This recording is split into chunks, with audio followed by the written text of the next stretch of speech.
Não tínhamos até nenhuma ligação com a Cúria, nem com Dom Paulo, né?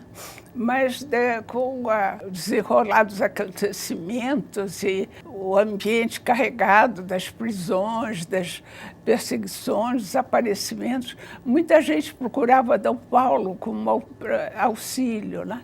Em 1972, tinha formado a Comissão Justiça e Paz, que é um organismo da Igreja oficial e ligado diretamente ao Vaticano. E ele tinha conseguido a licença para fazer aqui em São Paulo, porque, teoricamente, até então, só podia existir na capital do país, né? Então, ele convidou algumas pessoas, sobretudo advogados, né?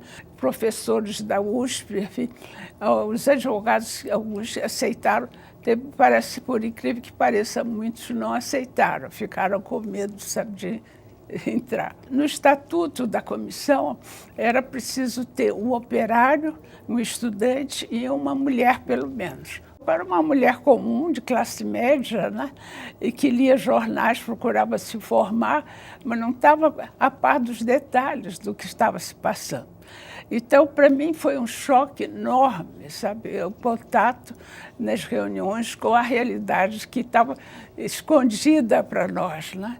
Aí eu fiquei sabendo das prisões, das torturas, dos desaparecimentos, né? Que eu não tinha ideia, né? E eu acho que a maioria dos brasileiros não tinha ideia, né?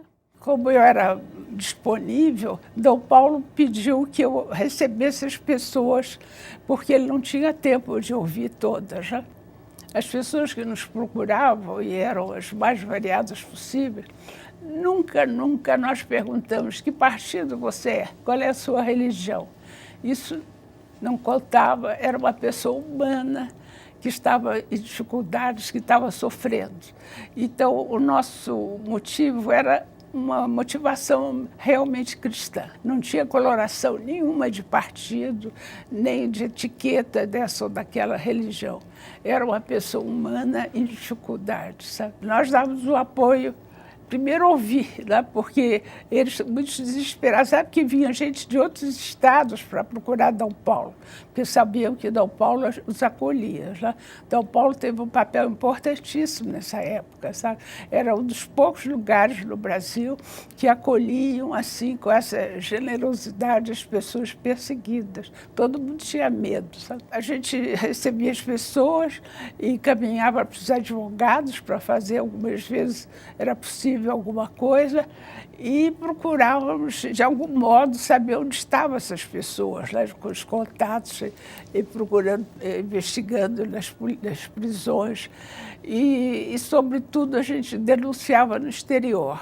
Eu acho que isso foi uma coisa que foi muito importante, porque os militares queriam dar uma boa ideia do governo do Brasil lá fora, né?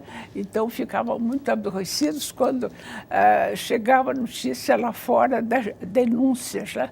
França, Alemanha, Holanda eram os países mais receptíveis, sabe? Nós tínhamos grande apoio, sobretudo dos movimentos de igreja. Eu acho que com essas denúncias a gente conseguiu salvar algumas pessoas, sabe? Eu acho que isso compensava o trabalho todo. Aquilo foi um marco importante na minha vida, né? Que afinal eu trabalhei lá 25 anos, né? E sempre voluntária, né? Era uma coisa que eu fazia com muito entusiasmo, acreditando, sabe? Porque quando você ajuda alguém, ela está te ajudando também. É uma coisa que paga qualquer esforço, né?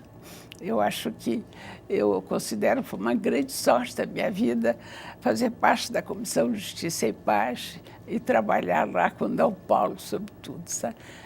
Isso que é uma pessoa que inspira a gente, né? Sobretudo, eu acho que os jovens não se dão conta do difícil que foi, sabe?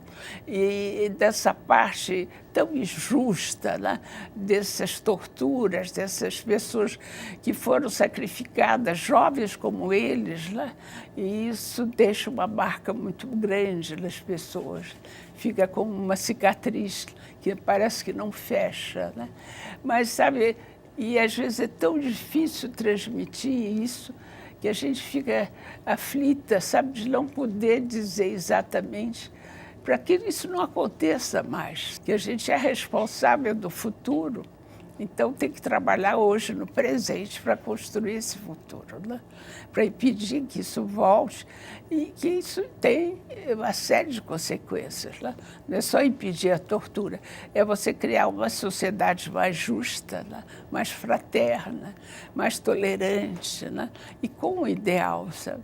Eu acho que a gente não pode viver sem um ideal, querer uma coisa melhor para si e para os outros, sobretudo, né?